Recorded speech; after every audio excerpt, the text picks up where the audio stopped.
If you go out into a desert, you'll see why it's one of the most deadly, uninhabitable places on the planet. It's dry, and where there's no water, there's no life. This is the picture that we get on page 2 of Genesis. The story begins with a dry and desolate wilderness. But God provides a spring in the desert that becomes a source of life for plants and animals. And that's where God brings together a man and a woman so that humanity can flourish and spread the life of the garden. Exactly. And that garden spring becomes a river that flows out to water the entire world. And there can be enough for everyone. It's all a gift from God.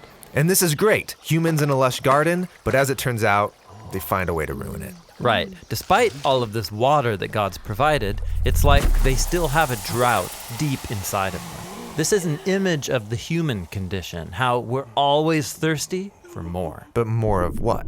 Well, in this story, the humans want more wisdom to create more security and more control on their own terms. And tragically, it only leaves them more thirsty and suspicious of each other, and so they end up back in the wilderness. The humans have lost access to the water of life. And because of that, they can't spread God's life into the world. And so God needs to rescue them from the wilderness. Yeah, like in the story of Jacob. His selfish scheming ruined his family relationships, so he has to run from his problems out into the wilderness. But there, he finds a well, and he meets a woman. And this is like Eden, a man and a woman together by a source of water. Right.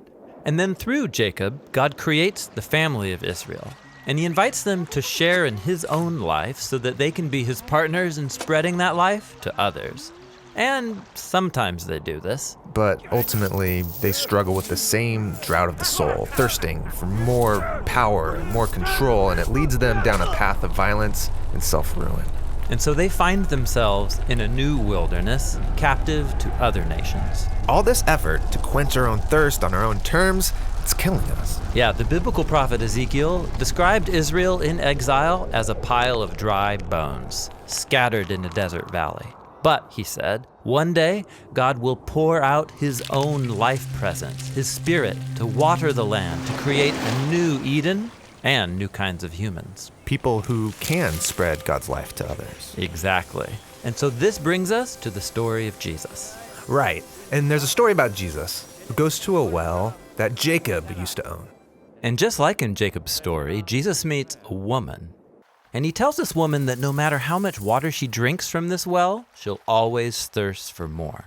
Then he offers water that could quench her thirst forever. He's not talking about the well water. No, what he's talking about is God's own life that comes through him to us to satisfy our deepest thirsts. This is why later on Jesus says, "Let anyone who's thirsty come to me and drink." This is cool, but it's also a strange image, drinking from a person. Totally. And it's connected to another strange image we find in the story of Jesus' death on the cross. A Roman soldier thrusts a spear in Jesus' side, and there's blood. But also, all this water flows out. Yes, it's an image showing how Jesus' death is a fountain of life.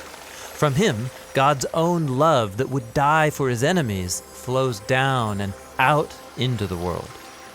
After Jesus was raised from the dead, we're told that he sends the Spirit into his followers. Yes, to fill them up with God's own life.